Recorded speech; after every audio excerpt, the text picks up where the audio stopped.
Black नजर आ रहे थे। और इसके बाद जो एक और दिलचस्प चीज हुई कि जो इमरान खान साहब वीडियो पर आए तो कमरा अदालत का माहौल एकदम बदल गया कि कैन यू बिलीव कि कमरा अदालत में हर कोई एक एक बंदा कोर्ट के स्टाफ से लेकर लॉ क्लर्क से जो जजेस के बैठे होते हैं, जो सहाफी थे, जो सियासतदान थे, जो वुकला थे, हर कोई स्क्रीन पर खान साहब को देख रहा था, बेंच की तरफ कोई नहीं देख रहा था। ये मैंने आज बड़ा इसमें देखा। गैर मामूली कोर्ट का स्टाफ भी वो भी स्क्रीन की तरफ देख रहा था, वो बेंच की तरफ नहीं देख रहा था।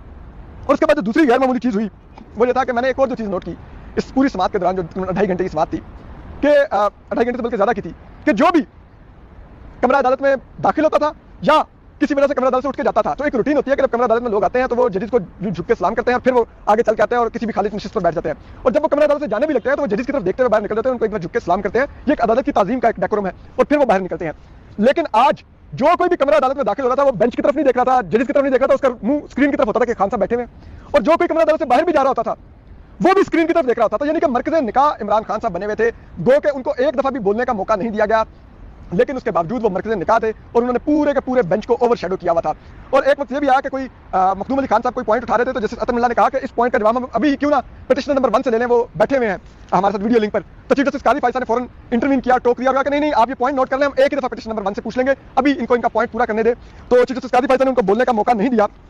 लेकिन बहुत ही दिलचस्प था, इमरान खान साहब बैठे हुए थे। एक वक्त आया इमरान खान साहब ने एक नजर की ऐनक भी लगा के थोड़ी देर कहीं देखा, उससे भी फिर वो नीचे रख दी। फिर एक वक्त आया कि जो इमरान खान साहब जिस कमरे में बैठे हुए थे वहाँ की लाइट बुझा दी गई और फिर इमरान खान साहब काफी डार्क उनका वो जगह होगी, फिर उसके बाद दोबारा से लाइट ऑन की गई।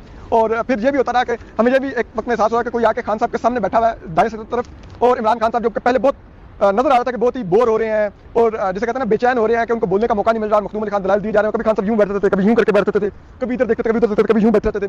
तो वाज़ेह तौर पर बेचैनी पहलू बदलते थे नजर आ रही थी। लेकिन फिर एकदम कोई आकर उनके दाएं साइड पर बैठ गया, इमरान खान साहब ने उससे गपशप शुरू कर दी, बड़े जिसे कहते हैं ना जज्बाती होकर बातें कर रहे थे, हाथ के इशारे कर रहे थे और फिर कह के भी लगा रहे थे। तो ये एक उनका वो जेस्चर्स हमें नजर आए उस दौरान। और जो कमरा अदालत में एक पीटीआई की खातून थी, मैं उनका नाम नहीं जानता, मैंने देखा था कि मुसलसल वो इमरान खान साहब को देखे जाने से उनकी आंखों में आंसू थे। तो कमरा अदालत का कुछ इस किस्म का माहौल था।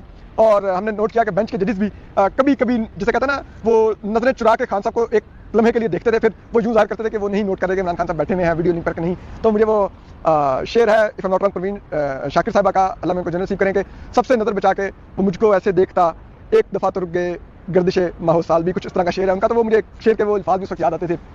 तो ये कमरा अदालत का माहौल था। और वहाँ पर जो सबसे दिलचस्प चीज़ थी कि मखदूम अली खान साहब ने, जो कि नून लीग के वकील हैं, अपीलों के हक में दलाल